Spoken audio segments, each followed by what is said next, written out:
हमारे तो कुछ मुसलमान ये कर रहे हैं, अल्लाह ने चंद पैसे क्या दे दिए, इतने मुंहचड़ हो गए कि आप सोने की चैने पहने फिर रहे हैं, सोने की दिखा रहे हैं हमारे पास सोना है, देखो भाई अंगूठियां पहने फिर रहे हैं, जबकि हराम है सोने की अंगूठी, जायज नहीं है। और शादियों में चल रही है, और शादियों में मैं आपको क्या बताऊं, जूती चुराई में सोने की अंगूठी साली को बना के लाता। तुझे शर्म नहीं आती? एक तो चोरी के नाम पे और ऊपर से जो है सोने की अंगूठी लेके आया। कुरान तो कह रहा हाथ काट लो चोरनी के, तो सोने की अंगूठी दे रहा है। मेरी बात गलत तो नहीं है ना? अस्सारिक़ु वस्सारिक़तु फ़क़्तऊ अयदियहुमा, चोर चोरनी के हाथ काटने का हुक्म है, तू सोने की अंगूठियां बना कर ला रहा। तेरा ज़मीर कहाँ मर गया? तेरा ज़मीर कहाँ दफन हो गया? अजीब रस्में चल रही हैं, सुरमा लगाई की अंगूठियां दी जा रही हैं। न इसका सुरमा लगाना जायज था भाभी का, और न इसका जूती चुराना जायज था बहनों, दोनों ना जायज। भाभी सुरमा लगाती है नहीं, जब देवर दूल्हा बनता तो आप कहें पता नहीं लगाती है, जना नहीं लगाती, लगता है, और कहती है इसका हक है। इनसे पूछो कि हक कहां से आ गया, कहां से हक आ गया, मुझे बताया। भाभी का पर्दा था देवर जी से, और पर्दा कैसा होता है? चादर से और आंख का। कुरान ने क्या कहा? वयग़ुद्दुना मिन अब्सारिहिन, तुम अपनी निगाहों को झुकाओ, पर्दा किस चीज का है, और तुम वयहफ़ज़ना फ़ुरूजहुन, अपनी शर्मगाहों की हिफाजत करो। और गोया क्या औरत के लिए पूरी औरत है, मुकम्मल सर से लेकर पैर तक ये मुकम्मल ही हिजाब में रहे, और तुम अपनी निगाहें झुकाओ, ये पर्दा। अब मुझे आप बताएं कसम खा के, जब आंख में सुरमा लगेगा तो पर्दा कहाँ रहेगा? जाहिर सी बात है कहाँ रहेगा? नहीं रहेगा ना मेरे अजीजों, हैं? आंख से ही तो आदमी देखता है। अब उस पर भी इनाम दिया जाए कि हमने ये हराम काम किया, अब इस पर हमें इनाम दो। मेरी बात गलत तो नहीं है ना मेरे भाई? हंसने की बात नहीं, ये बात समझने की है ना? है हराम काम किया हमने, अब इस पर हमें इनाम दो। हाय हाय, क्या ऐसे भी दिन देखने थे कि ये मोहम्मद अरबी की कलमा पढ़ने वाली कौम हराम कामों पर इनाम देगी, है? और हराम काम काहे पे? सुन्नत रसूल के नाम पे किए जाने, शादी के नाम, निकाह के नाम पर। और जबकि निकाह था क्या? निकाह में चंद चीजें थी बस, दो चीजें निकाह में फर्ज थी, दो गवाह का होना, इजाब व कबूल का, ये फर्ज था। कितना फर्ज है निकाह में भाई? जरा बोल दियो, जरा जोर से बोल दो। क्या क्या? दो गवाह, याद बता, मैं तुम्हें सिखाना चाह रहा हूं। दो गवाह और इजाब व कबूल, जो लड़की कहती है और लड़का कहते हैं हाँ भाई मैंने अपनी निकाह की इजाजत दी, वो कहता मैंने कबूल किया, ये फर्ज है, इसके बगैर निकाह नहीं, महर वाजिब। अभी मैं फर्ज बयान, आप बात समझ रहे हैं कि नहीं समझ रहे हैं आप?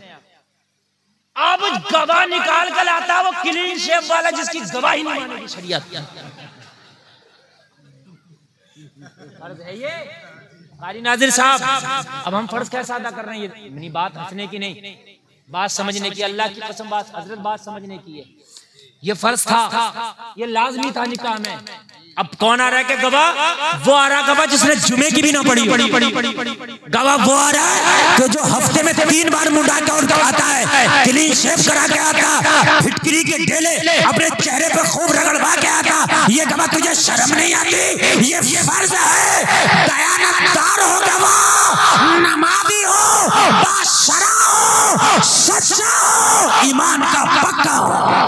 आए बाबा बाबा, नारे तकबीर, नारे रिसालत, नारे गौसियत, फैज़ाने गौसे आज़म, मसलके आला हज़रत, फैज़ाने हुजूर ताजे शरीयत, फैज़ाने साजीबिया हुजूर, मुफ्ती गुलफाम रामपुरी, सरज़मीने सागर, नारे हैदरी। नींद तो नहीं आ रही ना आपको? माशाल्लाह। शफी भाई बहुत अच्छा साउंड बोल रहा, थोड़ा और बढ़ाएं ताकि मैं 12 साल पहले या 10 साल पहले इसी सरजमीन पे आपके साउंड में बोल के गया था, मुझे याद है। बड़ा गजब का बुला रहे थे आप। हाँ, वो कई जगह तो बोले, लेकिन यहाँ जो बुलाया था आपने बड़ा जबरदस्त बुलाया था। शाहगढ़ में आया था वो 10 साल पहले की या 12 साल की बात है। अच्छा बुलाते हैं, हाँ माशाल्लाह। आज भी बहुत अच्छा बुला रहे हैं। अल्लाह सलामत रखे। चंद बातें मैं बता रहा हूँ, बस अल्लाह करे कि जहन में उतर जाए।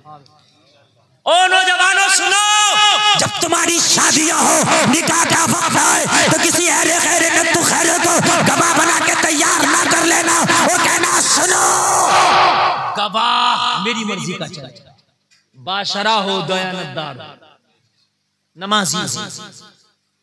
क्यों? इसलिए कि गवाह का मतलब ये आता है कि गवाही पेश करे, और जिसे अल्लाह उसके रसूल का खौफ होगा वही सच्ची गवाही पेश करेगा। वरना क्या पता कल को अगर मैटर गवाही पेश करने का आ गया तो कल को फिसल जाए। बात है कि नहीं? और यानी कितने फिसल जाते हैं, कितने फिसल जाते हैं। लेकिन जो बाशरा होगा, अल्लाह से डरने वाला होगा, दयानतदार होगा, अल्लाह के आगे सर झुकाने वाला होगा, तो खुदा की कसम वो शायद किसी के खौफ से किसी को से गवाही को ना बदले। जो कल दिया था वो ही कल देगा। बेशक सवाल निकाह में ये जरूरी था, लेकिन देख रहे हैं इस चीज को नहीं देखा जा। ये जरूरी जो चीज है नहीं देखी जा रही।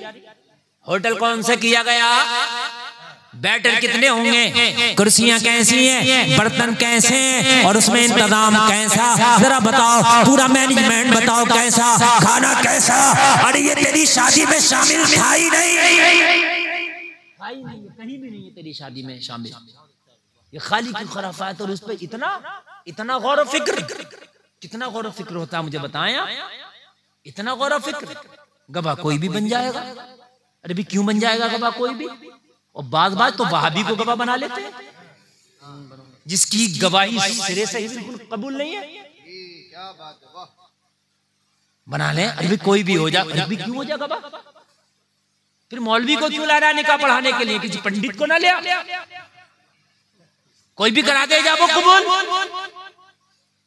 और कान खोल करके सुनो, हमेशा याद रखना, गवाह पहले से सोच कर रखना। लड़की वाले से कहना भाई अगर आपको गवाह रखना तो गवाह सही लाना भाई, या आप अपने पहले सोच कर। जेवर पहले बनाते हो ना, जोड़े पहले बनाते हो, होटल पहले करते हो, सारे काम पहले करते हो। गवाह हाथों हाथ जो भी हाथ लग जा, जो फर्ज है जो भी हाथ लग जा।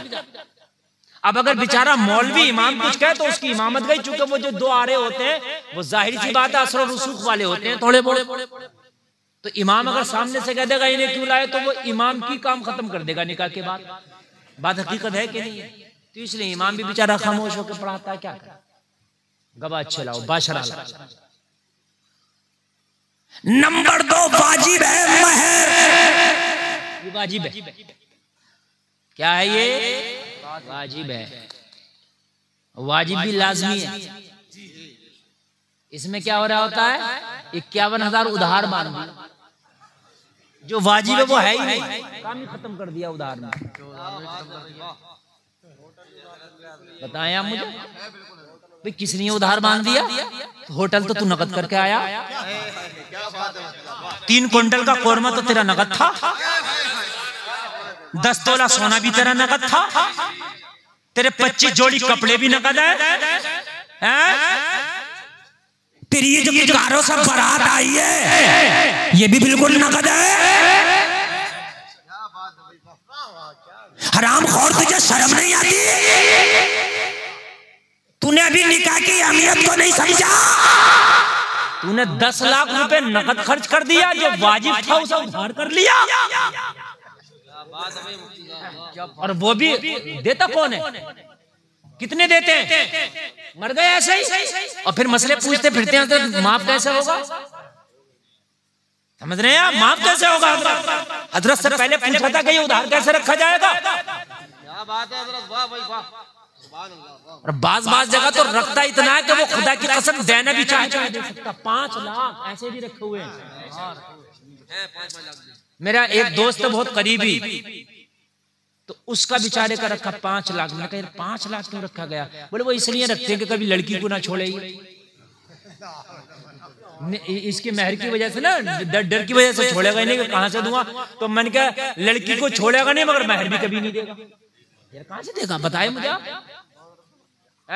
दोनों तरफ से बांध दिया। यार एक बात बताएं मुझे कि निकाह इसलिए किया था महर की रकम नकद अदा करो और हैसियत के मुताबिक अदा होना चाहिए। ये नहीं है कि सबका एक जैसा हो, सबका 11,000। अच्छा ये बहुत चल रहा 11,786 कुरान में आ गया 786। क्या है ये 786? बिस्मिल्लाह का अदद नहीं है 786। कान खोल के सुन लो। हाँ, और अगर अदद भी है तो अदद हो सकता, बदल नहीं हो सकता। आप अदद हो सकता, अगर पहले तो अदद है नहीं, और अगर अदद है भी तो अदद हो सकता, बदल नहीं हो सकता। 11,000 के बाद 786 लगा के ऐसा समझता है जैसे इसने पूरी जमीन नाम करा दी हो।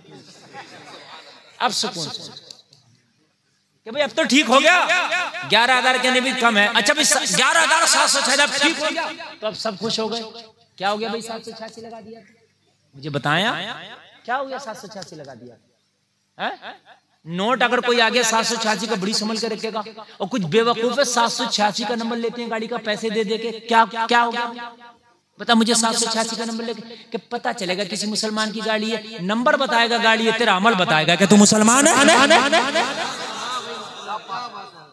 तेरा नंबर बताएगा कि तू मुसलमान है, तेरा अमल बताएगा कि तू मुसलमान है। तू शराब पी, जुआ खेल, हराम खाए, दलालियां करे, सट्टे खेले। एक दलाल जिसका काम ही था कमीशन खाना, नई गाड़ी निकाली 10,000 रुपए देकर 786 नंबर ले रहा, और काम दलाली का था। काम दलाली का, और 10,000 रुपए देकर 786 का नंबर ले रहा है। समझ रहे आप? और मेरे भाई जरा मुझे बताओ ये कौम जा किधर रही है? अल्लाह के रसूल ने जब अपनी बेटी फातिमा का निकाह फरमाया, जलसे में आने वालों सुनो, निकाह में महर की अहमियत क्या है जरा सुन लो। क्यों इन बेटियों के हक को मार रहे हो? क्यों उनके हुकूक को पायमाल कर रहे हो? क्यों अपने निकाह में तुम जो है खराबियां पैदा कर रहे हो? क्यों सही तरीके से निकाह नहीं करते? अरे तू 10 लाख की शादी कर रहा है, फिर क्यों उधार तेरे महर मांग रहा है? कान खोल करके सुनो, हस्बे हैसियत महर होना चाहिए। अगर लड़के की हैसियत 1 लाख की है तो 1 लाख नकद होना चाहिए। 50,000 की है तो 50,000 नकद होना चाहिए। 10,000 की है तो 10,000 नकद होना चाहिए। कान खोल करके सुनो, जिसकी जितनी हैसियत है उतना महर नकद होना चाहिए। ये उधार क्या था ये भी बता दूं मैं आपको, ये भी बता दूं। हाँ, 10 दिरहम से कम नहीं होना चाहिए। मैं किससे कम नहीं होना चाहिए भाइयों? 10 दिरहम आज के हिसाब से वैसे तो ये ऊपर नीचे होता रहता है करेंसी, मगर कुछ दिन पहले मैंने हिसाब लगाया था, तकरीबन 3,000 के आसपास बैठा था। तो वो 3,000 लगभग मान के चले, इससे कम नहीं होना चाहिए। बहुत से खाली 1100 जो मान देते हैं। अकल्ल मिक़दार 10 दिरहम है। समझ में आ रही है बात? ये उधार क्या था? अगर तेरे पास वाकई कुछ नहीं, मुफलिस है, जवान है, और तुझे अब ये पता है कि निकाह ना करूंगा तो कदम डगमगा जाएगा, नफ्स तेरे काबू से बाहर है, और नफ्स हो सकता है कि तुझे तबाही की तरफ ले जाए, हो सकता है तेरा नफ्स कहीं तुझे गुनाहों के और जिना के दलदल में ढकेल दे, नफ्स के खातिर कहीं मजबूर ना हो जाए। तो अब निकाह कर ले, चाहे महर नहीं है तो उधार कर ले। अब निकाह कर ले, हाँ उधार कर ले, लेकिन निकाह कर ले। अब तेरे ऊपर निकाह फर्ज हो चुका है। निकाह करना सुन्नत ही नहीं है, हमेशा कहते ना सुन्नत है, सुन्नत है, फर्ज भी है निकाह करना। जब यकीन हो कि कदम डगमगा जाएगा, जब यकीन हो कि मैं जिना के दलदल में धंस जाऊंगा, जब यकीन हो कि नफ्स के हाथों कहीं मारा जाऊंगा, नफ्स कब्जे में नहीं रह सकेगा, तो निकाह करना फर्ज है। सब कामों को छोड़ पहले निकाह कर ले। महर नहीं भी है ना तो चाहे उधार कर ले मगर निकाह कर ले।